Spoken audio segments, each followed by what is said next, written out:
음악은 따로 들려드립니다. 말로만 하는 음악 이야기.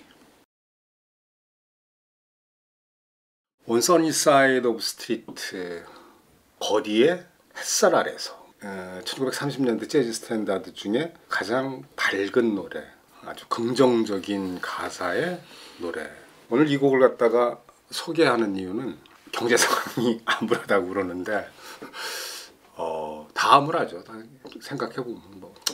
근데 그럼에도 불구하고 삶을 어떻게 바라봐야 할 것인가, 그런 힌트가 있어요. 첫 번째 소개할 곡부터 이제 말씀을 드리죠. 테렌스 블랜차드라고 트럼펫터예요. 클래식에 윈트 마샬리스가 있으면 팝에, 그러니까 파퓰러 쪽에는 엄청난 지분을 갖고 있는 트럼펫터예요.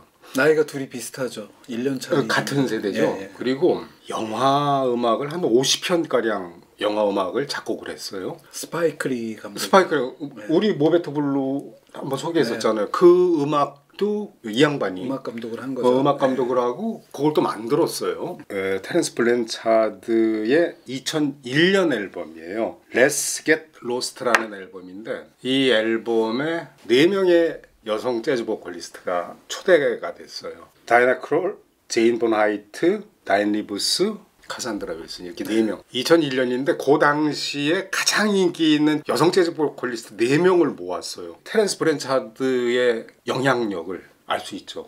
정말 대단한 보컬리스트들인데 네 명이 이 앨범에 함께 참여해가지고 카산드라 윌슨이 불렀어요. 그러니까 이런 거 있잖아요. 왜 포도주가 이렇게 반병이 남았는데 어떤 사람은 포도주 반병씩이나 남았네. 어떤 사람은 반병밖에 안 남았네. 이러면 카산드라 윌슨은 후자예요. 포도주 반병밖에 안 남았네. 이런 느낌의 음색으로. 아니 원래 카산드라 윌슨이 음색이 원래 그러고 해석이 R&B가 기본으로 깔려 있어갖고선 지금 브로지한데, 근데 듣고 있다 보면 그냥 이렇게 힘들고 뭐 그래 그렇지만 그래도 나는 걸어갈 거야. 나는 해내갈 거야. 뭐 이런 그 느낌, 곡을 들으면 그런 느낌이 이렇게 쫙 와요. 그렇죠. 근데 세상에 수많은 일이 있는데 그 수많은 일들이 늘 두 가지 면이 있어요. 그러니까 어떤 사건이 하나가 있으면 그 사건에는 밝은 면과 어두운 면이 늘 같이 공존하는데, 문제는 그 다음이에요. 그 남은 포도주를 어떻게 마시느냐야. 맛있게 마시느냐 맛없게 마시느냐. 그러니까 반병밖에 안 남았어, 반병씩이나 남았어는 사실 그렇게 중요하지 않아요. 그래서 그 반병을 어떻게 마실 건데 가 더 중요한 것 같아요. 말씀 듣고 보니까 이 곡이 1930년 작곡된 딱 30년에 예. 지미 맥큐라는 작곡가가 작곡한 곡인데, 이쯤 되면은 무슨 뭐 국민 가요를 넘어서서 거의 민요 수준으로 많이 연주들을 그렇죠. 한 거잖아요. 예. 그리고 이 곡들이 항상 어떤 아티스트들의 앨범에 속해 있으면 맨 마지막에 있더라고요. 무슨 마치 옛날에 우리나라 건전가요 넣듯이. 근데 대부분 진짜 가사 따라서 굉장히 밝은 감성으로 노래를 하는데, 카산드라 윌슨은 들을 때 이걸 왜 첫 곡에 놓으셨지? 나는 이 양반 노래하는 것도 약간 쪼가 있는 것 같아서 별로 같은데, 말씀을 듣고 보니까 이렇게 마이너한 감성 뒤에 어떻게 이 거리를 걸을 것이며 살아갈 것이냐에 약간 그런 긍정은 분명히 있네요. 이 노래가 원래 가지고 있는 감성은 하는데 가지고 있는데 그렇게 표현을 한 거, 그렇게 느껴지네요. 지금 말씀 듣다 보니까. 그 카산드라 윌슨이 정말 노래 해석을 잘한 것 같아요. 그 이런 거 있잖아요. 봄날은 간다가 있어요. 우리 가요 중에. 백설이 씨 봄날은 간다를 듣고 나면 그냥 아쉬움 정도로 끝나요. 장사익 씨의 봄날은 간다를 듣고 나면 절망감이 밀려와요. 그러니까 봄날은 간다라는 게 어떤 사람은 아쉽게 해석하고 어떤 사람은 절망으로 해석한다고. On Sunny Side of Street를 갖다가 한번 이렇게 들어보시면 재즈가 도대체 뭔지, 재즈를 어떻게 즐겨야 되는지 방법이 될 거예요. 정말 다양하게 해석을 하거든요. 두 번째로 소개해드릴 곡은 다이애나 크롤. 옛날에 스웨이도 소개했고 뭐 여러 곡 소개했는데, 캐나다 출신의 피아니스트이자 보컬리스트. 데뷔 앨범에 이 노래를 갖다 수록을 했어요. 스태핑 아웃. 93년도 앨범인데 저희 세대한테는 여신이야.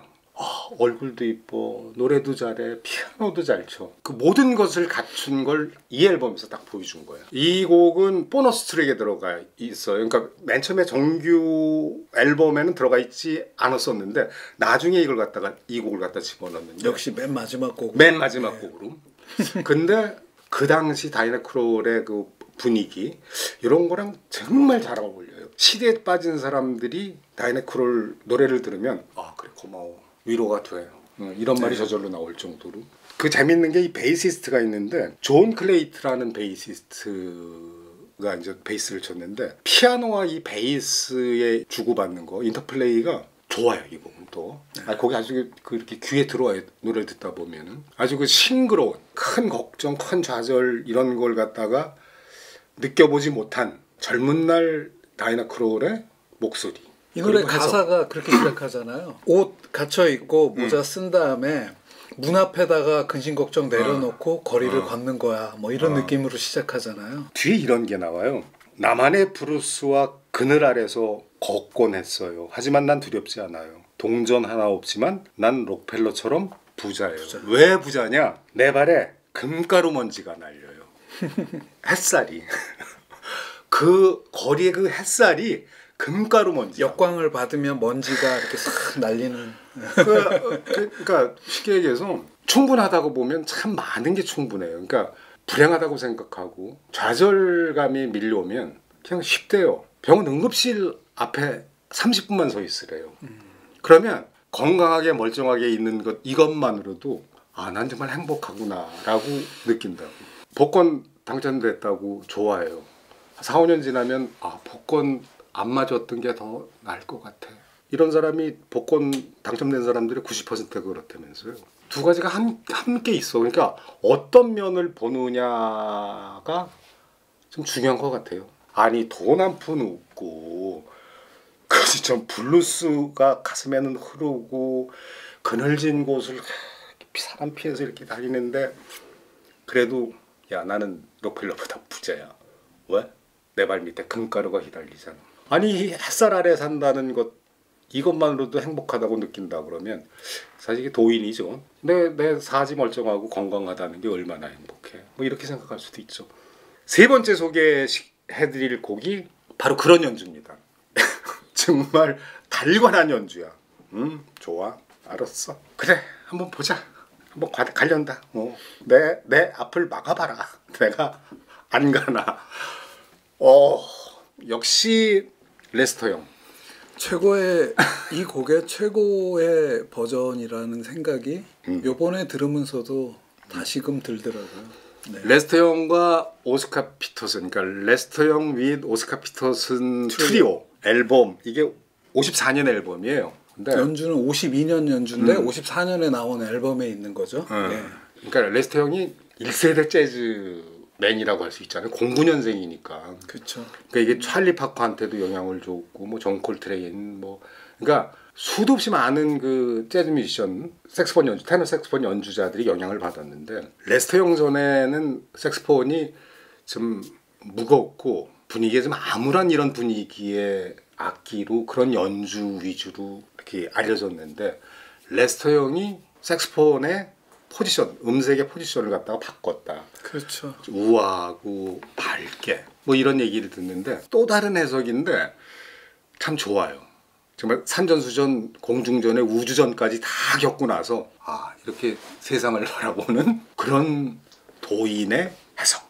이 앨범은 저 개인적으로 되게 좋아하는 게 이 곡의 작곡가인 지미 매큐 곡이 한 곡 더 있는데 I Can't Give You Anything But Love라고 제가 이 앨범에서 가장 좋아하는데 레스터 형이 이 앨범에서 지미 매큐 곡을 이렇게 두 곡 아주 아름답게 연주해서 지미 매큐의 사랑 노래들에 제일 잘 어울리는 연주자가 또 레스터 형이 아닌가 하는 생각도 하게 되죠. 네. 저는 이 앨범 자체가 나한테 전설적인 연주다 뭐 이렇게 얘기를 하고 레스터 형에 대해서 잘 모르시는 분들은 그냥 요 얘기로 레스터 형을 평가하시면 될 거예요. 뭐냐면 빌리 홀리데이가 색스폰의 대통령, 색스폰의 회장이라고 명명을 했어요. 그래갖고선 별명이 그 뒤로 프레즈라는 프레지던트의 약자 프레즈라는 별명으로 불리는 그렇죠. 색스포니스트예요. 최고봉 이렇게 얘기할 수 있죠. 이제 마지막으로 소개해드릴 게 아주 이것도 대단해요. 디지 길레스피가 소니 2명을 불렀어요. 소니 쉿, 소니 롤린스. 디지 길레스피가 나이가 17년생이에요. 네. 그리고 소니 쉿이 24년생. 소니 스틱. 소니 스틱. 찰리 파커의 후계자라는 얘기까지 들을 정도였는데 화려한 조명 받지도 못했어요. 어떤 의미에서? 그러니까 찰리 파커와 같은 알토 색소폰을 들고 나왔는데 찰리 파커 흉내내냐? 이런 소리 때문에 이분이 굉장히 오랜 세월 자신의 음악을 잘 해온 분인데 초기에 찰리 파커의 영향력에서 그 그늘 안에서 벗어날 수가 없어서 이 앨범을 녹음할 당시부터는 테너 색소폰으로 바꿔서 소니 롤린스 테너 색소폰, 소니 스틱 테너 색소폰, 디지 길레스피가 이거 녹음할 때 40대인데 딱 불러갖고 30대, 20대 후배 두 명이랑 아주 즐거운 잼 세션을 하는 앨범이죠. 재즈 역사상 잼 세션 연주 중에 꼽히는 연주. 네 곡을 갖다가 잼 스타일로 그냥 다 녹음을 했어요. 이러더라고요. 불꽃놀이라고. 색스폰의 불꽃놀이. 그러니까 소니 슈트랑 그 소니 롤린즈가 이렇게 서로 칙박구선 들어오는데 어떤 의미에서는 치열하다는 느낌마저 들 정도로 그 인터플레이를 이렇게 하는데 앨범 이름이 소니 사이더. 소니 사이더. 앨범의 연주를 들으면은 다른 노래 같기도 해요, 느낌이. 그 정도로 해석이 다른데 한 4분 20초쯤 뒤에 가면 디지 길레스피가 노래를 해요. 이 노래를 해. 재밌게 불러요. 할렘에 정말 이렇게 힘들게 사는데 노래 그대로 해석이에요. 야, 그래도 살만해. 괜찮아. 오케이. 이런 느낌으로 노래를 하는데 근데 디지 길레스피 그 보컬도 난 참 좋아요. 저번에 소개하셨던 에스페란자 스폴딩 버전이 그러니까 백악관에서 오바마 부부 앞에서 여러 사람들 앞에서 불렀던 그 버전을 얘기할 때 그때도 얘기를 했었는데 유럽의 클래식이 있다면 미국의 클래식은 재즈라고 에스페란자 스폴딩이 그때 이제 무슨 노래를 할까 생각을 했을 거라고요. 근데 이런 긍정적인 가사와 그런 뉘앙스를 가지고 미국을 대표하는 재즈 뮤지션으로서 이 곡을 선택하는 일맥상통하는 게 있는 것 같아요. 오늘 말씀해 주시는 거라. 예. 2023년 뻑뻑하다고 그러는데 한해 살림살이가 근데 그래도 뭐 잘 되겠죠. 잘 되겠죠. 하늘이 무너져도 솟아날 구멍이 있다.